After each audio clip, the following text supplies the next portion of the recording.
Hi folks, welcome back to B Mills Farm. Got a kind of a project video today.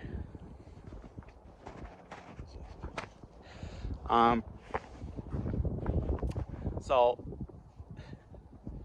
apparently people didn't like that I got rid of the pigs. I lost a bunch of subscribers immediately after that video, so that's kind of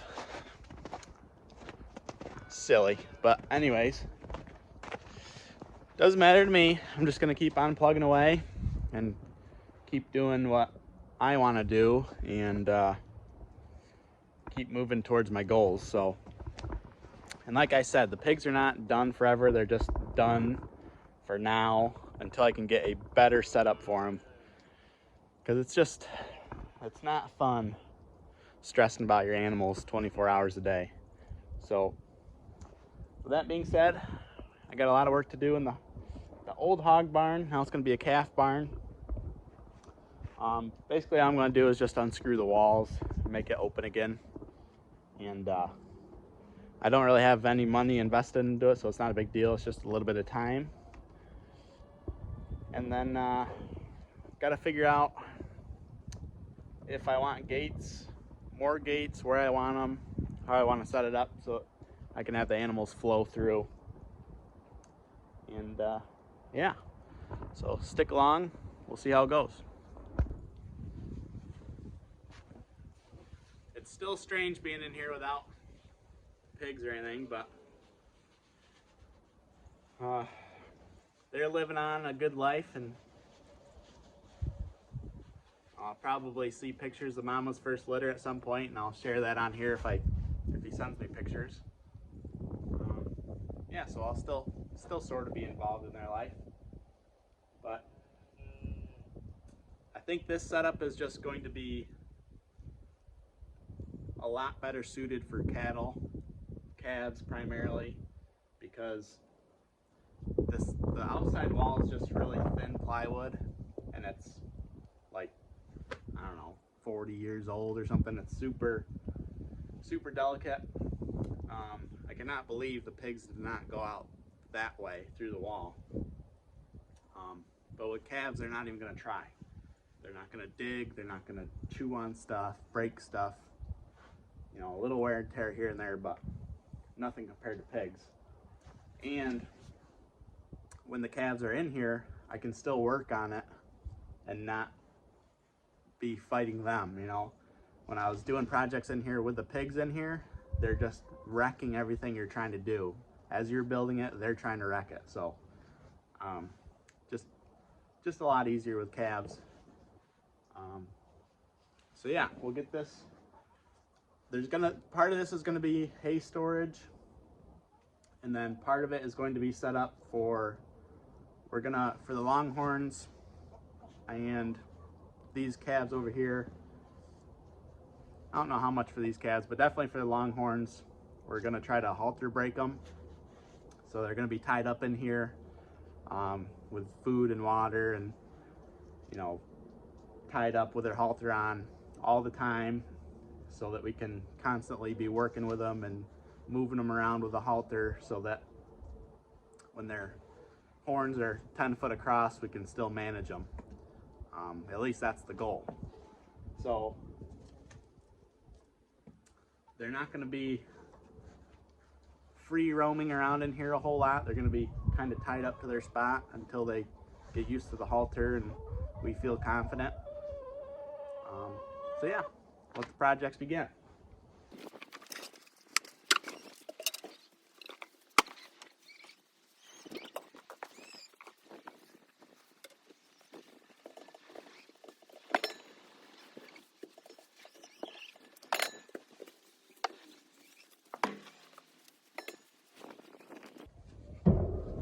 Luckily, throughout this whole venture,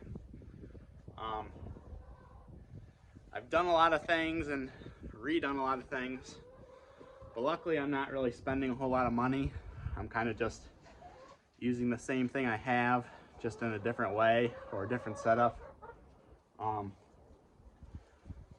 there's been a little bit of rework and stuff, which is it can be frustrating, but at the end of the day, I've never farmed before. I've never built a farm, never set up a farm, so there's going to be a lot of learning.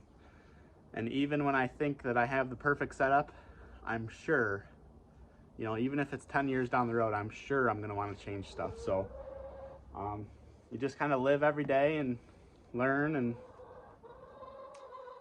just keep plugging away. If something doesn't work the way you want, well, change it.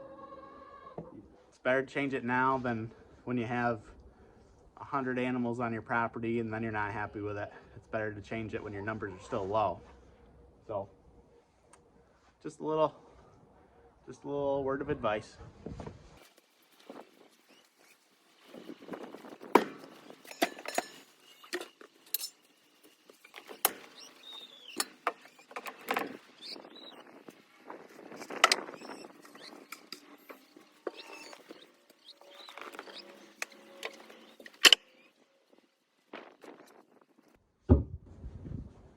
This place looks like a tornado went through it, and kind of similar, 7 pigs went through it. That loading day was very chaotic, but we got it done. But everything in between was kind of wrecked and redone, just because pigs don't really want to do what they don't want to do. So, and the guy had a U-Haul trailer that he picked them up in. So there was no light or anything in the trailer, so it was dark, hard to get the pigs in. It was quite the adventure. I was going to videotape it, but it was pretty rough, so figured leave the camera off and just get them out.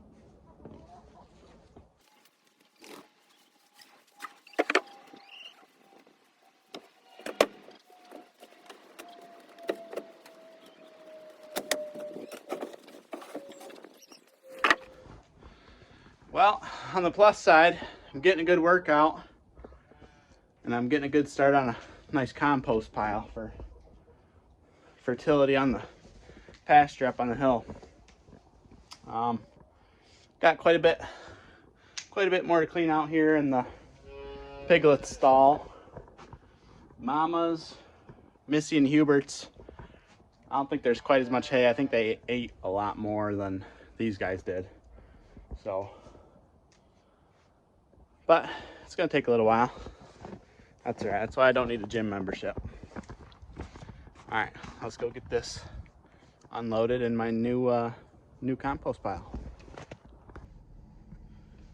All right, well, I got a few loads done, cleaned out of the barn. The chickens are in there cleaning up first bay now. I think I'm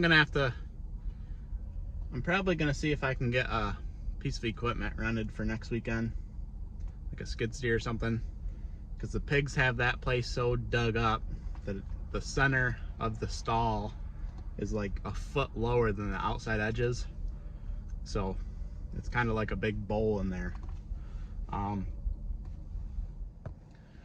So if I can get a piece of equipment like a skid steer, something, there's a couple of rental places around here. I work at one. I don't know if they have any available right now, but if I could just level those stalls out, that'd be really nice. Then I could scrape them, get all the pig crap out. I think I'm gonna sprinkle some lime in there just for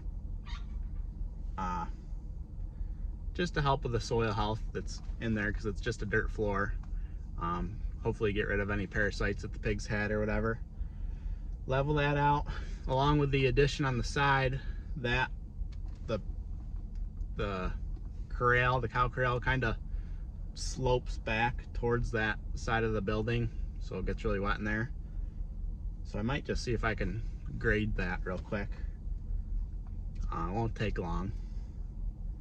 With a piece of equipment, I could empty that barn and have this graded in a couple hours, so might be worth it doing that. But I want to take a second just to talk about my decision, kind of more in depth of what I'm thinking as far as I got rid of the pigs, Texas Longhorns, bottle calves, and there's another thing that I'm looking into right now, that I think could be a really viable business. And so I'm just trying to figure out the details of that now, get a location set up for them and all that. But as far as the bottle calves go, I'm still gonna do that because I think that'd be a fun experiment. A, it's cheap beef for me and my family.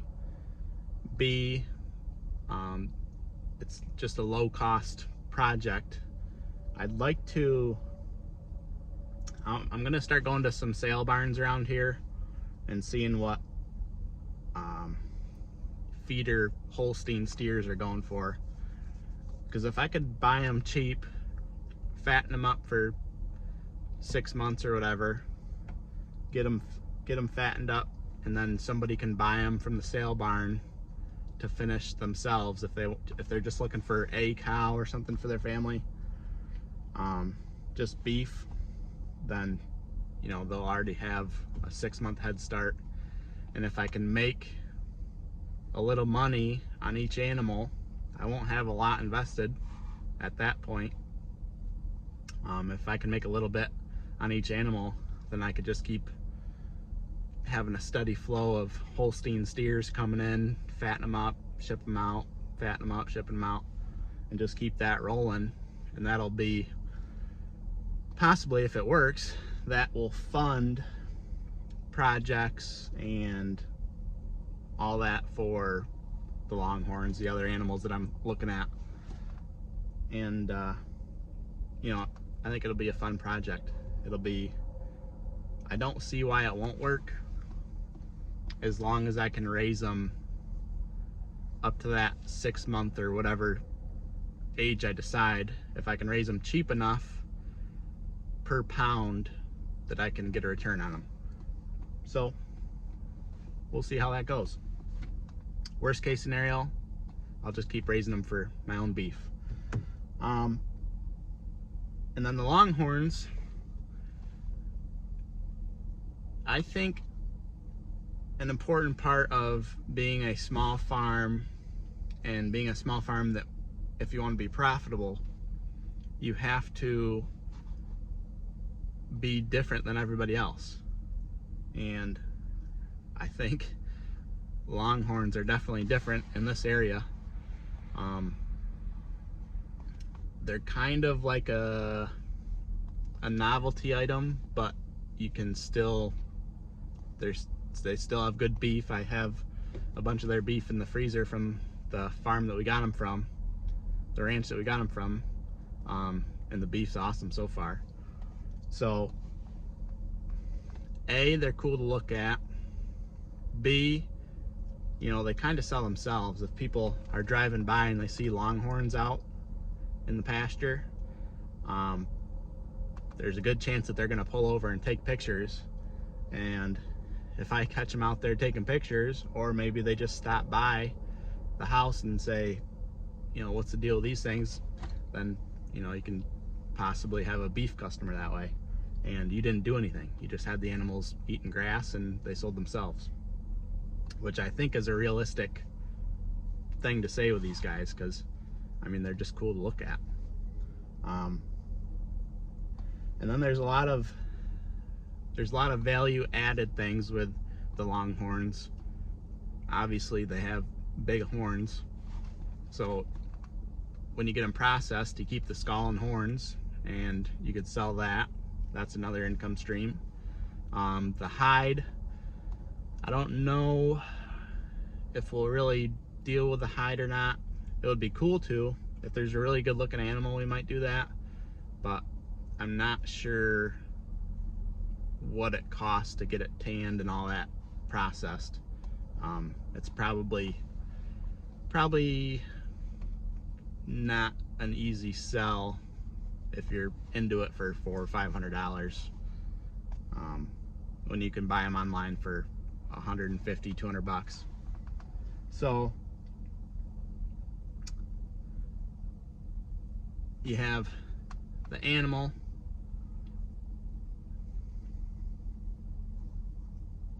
and then another thing with the longhorns is if you want to do farm events or something, if you want people to come by, you know, they can take pictures with the longhorns. They can, you know, we're gonna try to halter break and saddle break at least one of these guys so that you can actually ride them around. And the place that we got them from, they do that, so it's not an impossible thing. But so, you know, that could be another revenue stream if you know, people want to saddle up on a longhorn, charge them, you know, $5, $10 to go on a little loop or something with it. People would probably pay that. But that's all stuff down the road. I just think these animals, just being what they are, they have a lot of potential. They help sell themselves. Their beef's really good. And they're, by the way, they're a smaller animal too. They're a lot smaller than like a Angus, which you can have more animals per acre. And, you know, you could say, well, you have 2,000-pound animals or one 2,000-pound animal per acre. Your yield on your 2,000-pound animal is going to be more than off your one 2,000-pound animal. You're going to have more beef per acre with smaller animals than you will with bigger animals. And I think the industry is kind of starting to see that trend, and at least a lot of the smaller producers are starting to get away from bigger framed animals and you know, produce more beef per acre. So that's kind of just my thought process. Got a lot more cleaning up to do and stuff. In the next videos, hopefully I can get a piece of equipment out here, grade this all out, make it look nice, and get prepared for the calves to come in. The next venture, I have a lot of planning to do still before I even get into any of that with you guys, but I think it's going to be a really good thing to put my effort into, and you guys will be along for the ride and possibly teach you guys about the potential of these animals. So that's gonna do it for today. I appreciate all the support. Keep liking, subscribing, even though I don't have pigs. Subscriptions help. I appreciate it. I have my merch. They said within 10 days I'll have the artwork for it, so I'm moving forward on that still.